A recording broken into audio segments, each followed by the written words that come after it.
Assalamualaikum warahmatullahi wabarakatuh.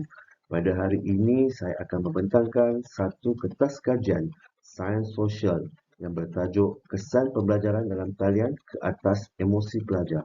Saya Muhammad Fazli bin Abdul Rahman bersama rakan kajian saya Abdul Sulaiman bin Isni.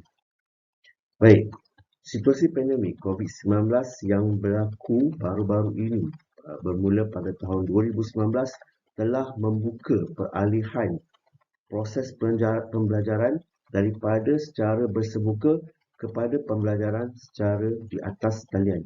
Keadaan ini akan menyebabkan perlunya institusi pendidikan memahami pengalaman pelajar dengan pembelajaran dalam talian. Menurut Balta Salvador 2021, banyak kajian terdahulu mendapati pengalaman pembelajaran dalam talian boleh menjejaskan perkembangan akademik pelajar, terutamanya kesihatan mental pelajar apabila berlakunya sekatan untuk menghadiri kelas secara fizikal ataupun membuat kajian di perpustakaan.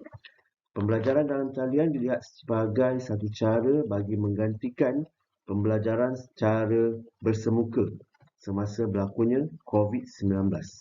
Walau bagaimanapun, bukan semua pelajar berasa teruja dengan sistem pembelajaran seperti ini.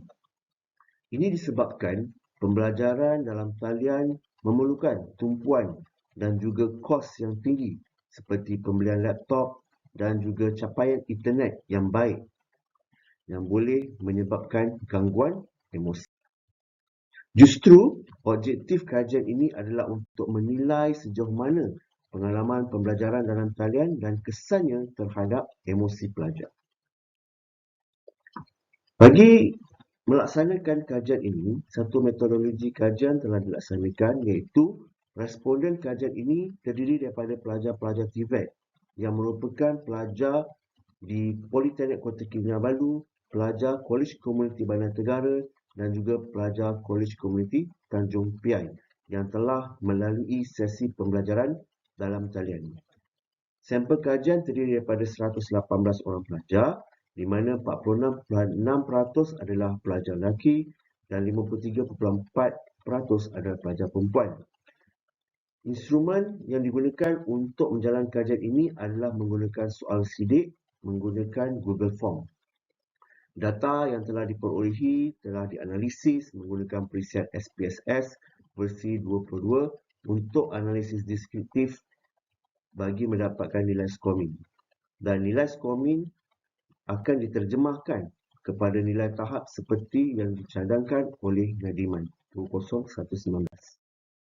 Baik, jadual ini menunjukkan nilai scoring dan juga tahap.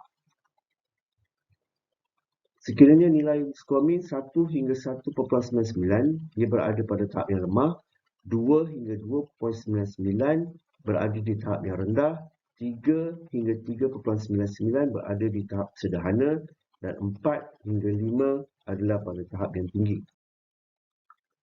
Hasil kajian akan melihat latar belakang responden, perasaan mengikuti pembelajaran dalam talian serta kesan pembelajaran dalam talian terhadap emosi pelajar itu. Baik, untuk yang pertama iaitu latar belakang responden.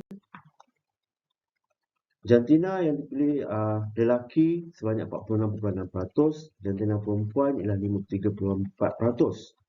Dan responden-responden ini terdiri daripada yang mendiami di kolej kediaman sebanyak 7.6%, rumah keluarga 70.3% dan juga yang berada di rumah sewa iaitu 22%.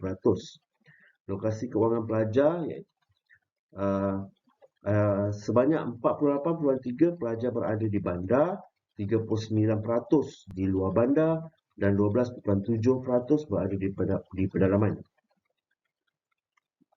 Bagi capaian talian internet pula, sebanyak 4.2% daripada kajian ini menyatakan sangat tidak baik talian internet mereka. 11% tidak baik, 33% tidak pasti sama ada talian internet mereka adalah baik ataupun tidak, dan juga 35.6% berada dalam keadaan talian internet yang baik dan 16% adalah yang sangat baik. Graf ini menunjukkan perasaan mengikuti pembelajaran dalam talian. So, dapat disimpulkan ada 5 perasaan pelajar iaitu kecewa, sedih, bosan, gembira dan juga teruja. So, kalau kita lihat pada perasaan pertama, hasil daripada kajian ini, iaitu pelajar ada sedikit berasa kecewa dan juga sedih ketika mengikuti pembelajaran dalam talian ini. Di sini disebabkan mereka kemungkinan tidak dapat bersemuka dan tidak dapat bergerak aktif semasa proses pembelajaran berlaku. Dan perasaan yang ketiga yang dapat disimpulkan di sini ialah pelajar ada yang merasa bosan terhadap pembelajaran secara dalam talian. Walau bagaimanapun, ada juga pelajar yang gembira, yang memberikan bacaan yang lebih baik daripada perasaan kecewa, sedih dan bosan. Mereka gembira disebabkan walaupun berlakunya pandemik COVID-19, mereka masih lagi dapat dapat belajar secara atas talian. Dan perasaan mereka yang terakhir ialah teruja kerana sebelum ini mereka belajar secara bersemuka dan apabila pandemik berlaku, mereka belajar secara di atas talian. Dan ini merupakan keterujaan mereka sebab kaedah pembelajaran yang baru.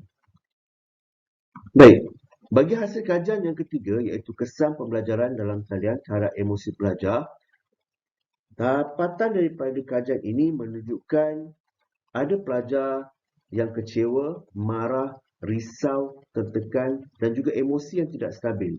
Walau bagaimanapun, nilai min yang dicatatkan adalah rendah.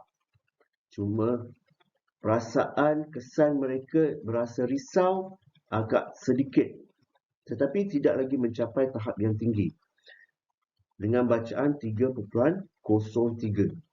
Kerisauan mereka ini adalah disebabkan mereka mengharapkan proses pembelajaran yang lebih sempurna iaitu pembelajaran secara bersemuka di mana mereka dapat berinteraksi dengan lebih baik bersama guru ataupun pensyarah. Justru kesimpulan yang dapat dihasilkan daripada kajian ini menerusi analisis secara deskriptif mendapati secara keseluruhan pelajar tidak menghadapi gangguan emosi yang teruk bagi